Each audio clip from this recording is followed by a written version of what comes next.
Pero para darle contexto a esta noticia, estamos en comunicación con el abogado especializado en derechos humanos Pablo Chargoña, también del Observatorio Luz Ibarburu, para poder entonces darle un marco, decíamos, Chargoña, a esta situación. Bienvenido, muy buenas noches.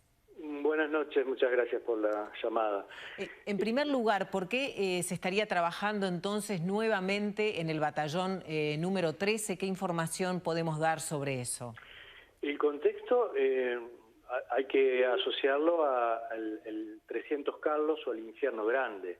Hay dos predios militares en Avenida de las Instrucciones, uno es el batallón número 13 y un predio inmediatamente contiguo que es el Servicio de Material y Armamentos. En los fondos de ese predio militar hay unos galpones, uno de los cuales sirvió de sede de la siniestra Ocoa y era conocido como el Infierno Grande o el 300 Carlos. Por allí pasaron una cantidad de presos políticos que fueron torturados, hombres y mujeres, particularmente en el año 1976, y se asocia ese lugar con la desaparición de varias personas, entre ellos Eduardo Bleier, Juan Manuel Brieva, Carlos Arévalo, Julio Correa, Julio Escudero, Elena Quinteros, y hay una investigación de hace muchos años en ámbito judicial que se basa en la investigación del presunto paradero de María Claudia García de Gelmas y la búsqueda de los restos de detenidos desaparecidos. Entonces, ese es un lugar relevante porque ahí fue la sede durante mucho tiempo del organismo de coordinación de operaciones antisubversivas, OCOA, que era destinado al tormento de los presos políticos y está vinculado a las desapariciones. Y además hay que recordar que en ese lugar se encontró los restos del escribano Fernando Miranda, claro, consistente con esto que estoy diciendo, y también de un fragmento óseo. Aparentemente la noticia es que hay otros fragmentos de cuerpo humano, lamentablemente hay que mencionarlo así, descarnadamente, pero forma parte de la realidad del terrorismo de Estado, unos fragmentos de huesos humanos que nunca llegaron a identificarse de quién podría tratarse.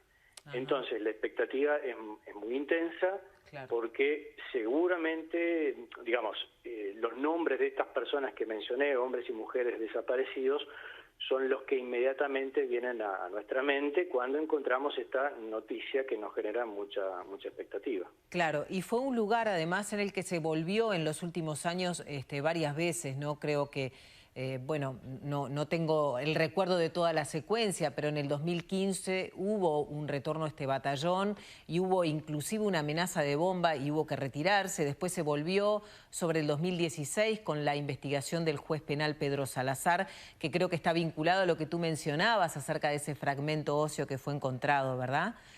Exactamente, sí, y hubo decisiones judiciales en el sentido de cautelar esa zona, protegerla para evitar que se alterara el lugar de posibles enterramientos clandestinos, y también, sí es cierto, quejas muy consistentes y muy graves sobre amenazas. Recuerdo un dron que aparentemente vigilaba el trabajo de los antropólogos, o sea, un trabajo desarrollado en ese ámbito militar con enormes dificultades, lo que genera una preocupación intensa, porque si hay dificultades para acceder a los lugares de enterramiento tenemos un problema muy severo. Aparentemente esta nueva información vendría de fuente del Ministerio de Defensa Nacional, dirigida directamente a la Fiscalía Especializada en Crímenes de Lesa Humanidad, el doctor Percivale, que sería, como digo, consistente con otros hallazgos y con otras informaciones, e incluso con una información que dio lugar a mucho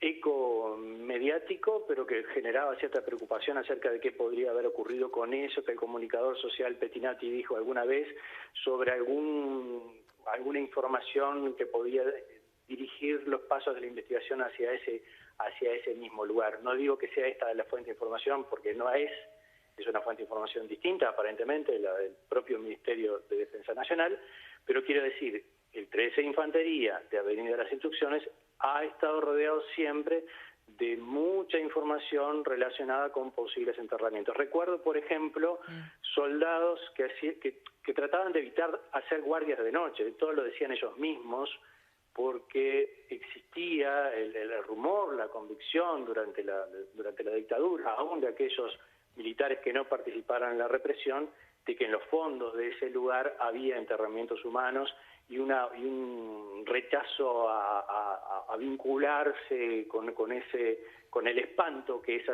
situación implicaba, ha sido mencionado muchas veces reiteradamente. Entonces, gran expectativa respecto a identificar de quién se trata. Por último, la jueza penal de 23º turno está allí también, que es Isaura Tórtola, y por lo que sabemos, ella también dirigió las excavaciones en la Brigada de Artillería Antiaérea número 1 en Salinas. ¿Sabés con qué casos puede tener vinculación esta jueza?